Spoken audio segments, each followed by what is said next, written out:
हिंदुस्तान ने पाकिस्तान के ख़िलाफ़ बाकायदा एक जंगी ऐलान किया है और ये जंगी ऐलान बहरहाल वो जंगी ऐलान नहीं है जिसके अंदर आप कोशिश करते हैं कि इंग्रेस करें, आप ताकत इस्तेमाल करें।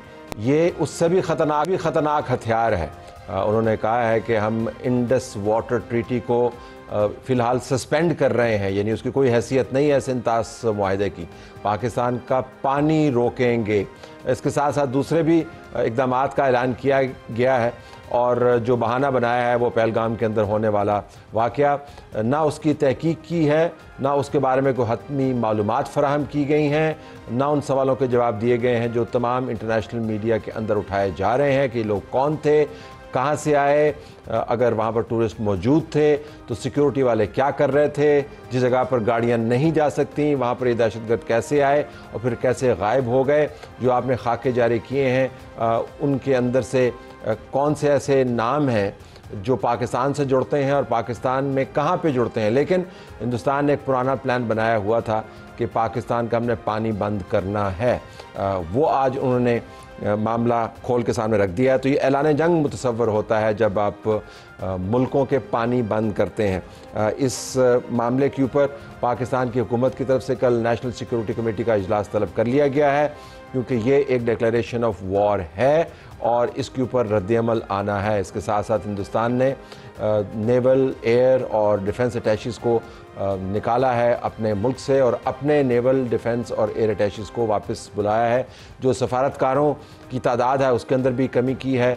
जो ट्रेड होती थी अटारी के ज़रिए उसको उसने बंद कर दिया है। जो वीज़े हैं पाकिस्तानियों को जारी किए गए थे वो कैंसिल कर दिए हैं। इसका तो जवाब होगा, लेकिन सिंतास मुआहदा जो है उसको एनल करना या उसको सस्पेंड करना, उसको अमल दरामद से बाहर ले जाना, इसकी इम्प्लिकेशन बड़े ह्यूज हैं। हमारे पास इसमें मौजूद हैं जौहर सलीम साहब जो साबिक सेक्रेटरी खारजा हैं, उनका शुक्रिया। डॉक्टर हसन अब्बास साहब हैं, वाटर एक्सपर्ट हैं, आप दोनों का शुक्रिया। इन दोनों की बराह रास्त एक्सपर्टीज़ है उस मामले से जिसको हम टेकअप करेंगे तफसील के साथ। इसी प्रोग्राम में हमारे पास राना सना भी मौजूद होंगे। नेशनल सिक्योरिटी कमेटी के अंदर क्या चीज़ें टेकअप हो सकती हैं, क्या हुकूमत वक्त मुतवक्को उनको था कि हिंदुस्तान की तरफ से इस किस्म का इक़दाम आएगा या किसी और रद्दअमल की तवक्को थी, लेकिन उन्होंने ये हाथ किया। सुमेरा खान, नुमाइंदा ख़ुसूसी समा टीवी, इस खबर को लम्हा बलम्हा फॉलो कर रही हैं, उनके पास लेटेस्ट इन्फॉर्मेशन है। सुमेरा, आपका बहुत शुक्रिया। ये बताइएगा सबसे पहले कि हमने जितने भी तज्ज़िये सुने उसके अंदर ये इंडस वाटर ट्रीटी को सस्पेंड करना बतौर ऑप्शन डिस्कस हो रहा था, लेकिन ये कोई वाज़े ऑप्शन नहीं था। अब हमें लगता है कि हिंदुस्तान की तरफ से जो अनाउंसमेंट की गई उसके अंदर ये टॉप मोस्ट हथियार उन्होंने इस्तेमाल किया। पाकिस्तान के अंदर इस वक्त जिन हलकों से आपने बात की, क्या रद्दअमल क्या है? जी बहुत शुक्रिया तलत साहब। इसमें सबसे पहले मैं आपको बताती चलूं कि इस वक्त हम दिल्ली में हमारा जो हाई कमीशन है उससे भी राब्ते में है, क्योंकि बराह रास्त वहाँ भी इंतज़ार किया जा रहा है कि ऑन पेपर भारतीय हुकूमत की जानिब से उनके पास क्या चीज़ें आती हैं। मगर इस वक्त जो सबसे बड़ा जो फोरम के जिसका इनेकाद होने जा रहा है वो कल होगा। भारतीय गैर जिम्मेदाराना इकदाम के जवाब में कल पाकिस्तान के वज़ीर आज़म ने कौमी सलामती कमेटी का इजलास तलब किया। जो तफसीलात मेरे पास हैं उनसे मैं आपको आगाह करती चलूँ। इजलास में आला सिविल और अस्करी क़यादत जो है वो शिरकत करेगी। इजलास में पहलगाम फॉल्स फ्लैग के बाद पैदा होने वाली मुल्क की दाखिली और खारजी सूरत हाल पर गौर किया जाएगा। पहलगाम हमले के बाद किए गए भारतीय गैर जिम्मेदाराना इक़दामात का भी तफसीली जायजा लिया जाएगा और कमेटी इजलास में उजरत में उठाए जाने वाले भारतीय नाकाबिले अमल आबी इक़दामात का जवाब देने का भी जायजा लेगी। तो ये मेरे पास इस वक्त तो विदाउट एट्रीब्यूशन बहुत मुसद्दिका इतलात हैं आपके लिए, मगर कल के दिन में आप देखेंगे कि पाकिस्तान की पोजीशन को शायद भारत ने बहुत उसके ऊपर कमजोर समझ लिया है। मगर सिंतास का जो आबी मुआहिदा है उसके अंदर इंटरनेशनल गारंटर्स मौजूद है और इंटरनेशनल गारंटर्स में वर्ल्ड बैंक मौजूद है। अच्छा, इसमें मेरा अपना मानना ये है कि ये हम जो लीगल आर्गूमेंट कर रहे हैं, जो लीगल आर्गूमेंट मैं सुन रहा हूँ पाकिस्तान की तरफ से आ रहा है और हम ज़ाहिर जौहर साहब से भी बात करेंगे उस लीगल आर्गूमेंट के हवाले से, ये है तो बड़ा उम्दा, लेकिन अगर हिंदुस्तान को इस कानूनी फ्रेमवर्क का कुछ ख्याल होता तो ये इक़दामात ना उठाता। ज़रा वापस आ जाइए, आपने जो अभी बयान पढ़ा है, जो सोर्सेज ने आपको बताया है, एक तो गैर जिम्मेदाराना इक़दामात का लफ्ज़ आपने इस्तेमाल किया है और दूसरा आपने कहा नाकाबिले अमल लाया अमल। ये बड़ा दिलचस्प है। इससे आपको पता चलता है कि पाकिस्तान के अंदर सोच क्या है कि उन्होंने अनाउंस तो कर दिया है लेकिन शायद इसके ऊपर अमल दरामद वो ना कर पाएं, और ये गैर जिम्मेदाराना है, कोई बहुत स्ट्रॉन्ग वर्ड नहीं है। हो सकता है कल जो डिबेट हो उसके अंदर सख्त अल्फाज इस्तेमाल हो, लेकिन अभी तक तो नपे तोले अल्फाज हैं। तले साहब, इसमें मेरे पास बहुत सारी तफसीलात मौजूद हैं, मगर वो इतनी ज़्यादा हैं कि इसमें शायद आपको 2 घंटे का शो करना पड़ेगा, क्योंकि ये कोई आम चीज़ नहीं है, ये कोई ट्रेड का मुआहदा नहीं है बायलेटरल, ये कोई सार्क के अंडर रजीम जारी किए जाने वाले वीज़ाज नहीं है, ये कोई 2 मुल्कों की लड़ाई नहीं है, ये 2 मुल्कों की एक बहुत बड़ी लड़ाई को 80s में रोकने के लिए 70s में इसके ऊपर वर्ल्ड पावर्स ने काम शुरू किया था। और अगर भारत समझता है, आज मेरी बल्कि वहाँ पर बड़े माने जाने वाले जर्नलिस्ट से बात हो रही थी, उन्होंने भी बात की, भारतीय सहाफ़ी हैं, उन्होंने कहा कि ये बहुत जल्दी में उठाया गया कदम है भारत का और उनकी सरकार का, मगर मुझे नहीं लगता कि इसमें कामयाबी होगी, इन्हें बड़ी शर्मिंदगी के साथ वापस जाना पड़ेगा।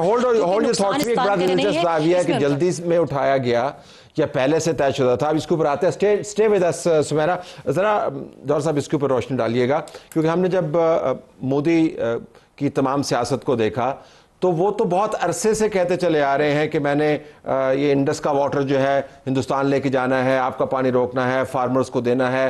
1999 से हम उनकी बातें सुन रहे हैं। 2017 में उन्होंने एक रिव्यू कमेटी भी सिंध तास मुआहदे के ऊपर बनाई थी।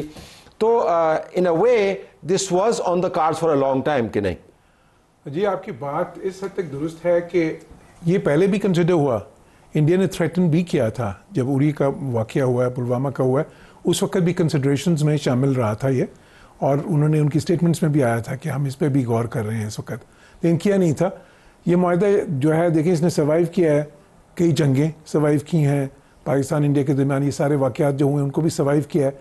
अच्छा, उसमें जहाँ तक मुझे इल्म है, इस मुआहदे के अंदर कोई इस तरह की जो है ना यूनिलैटरल सस्पेंशन की कोई क्लॉजेज उस तरह नहीं है। आप ज़्यादा रोशनी इस पर डाल सकते हैं। आपको बजरिया वर्ल्ड बैंक जाना है, जो फैसिलिटेटर भी है और गारंटर भी है, जामन भी है। बिल्कुल, लेकिन जाहिर है कि वो अपर राइपेरियन है, तो अगर कोई इस तरह की चीज़ें करने पर आ जाए तो बहुत सी चीज़ें हो सकती हैं। अगर आप देखें ना, इंटरनेशनल लॉ को ही नहीं मानते, तो फिर आप जाहिर है बहुत सारी जो मुआहदे हैं वो सारे तो इंटरनेशनल लॉ का हिस्सा हैं। बेशक उसका वर्ल्ड बैंक भी गारंटर है या कुछ भी है, वो कह सकते हैं कि जी हम ये इमरजेंसी क्लॉज है या जो भी उसका कहानी बना सकते हैं। और ये वो सिंपल ये भी कह सकते हैं वर्ल्ड बैंक को कि भाई अपना रास्ता लो, हम आपकी बात, क्योंकि आजकल का जो माहौल है, जो ट्रंप एरा है, उसके अंदर तो आप किसी भी मुआहदे के अंदर से अपने आप को निकाल सकते हैं, आप कुछ भी कर सकते हैं, बड़ा आर्बिट्ररी है। आईसीसी, आईसीजे की जो रूलिंग्स हैं, आपने देखा कि उनका क्या हुआ, तो वो चीज़ें हैं।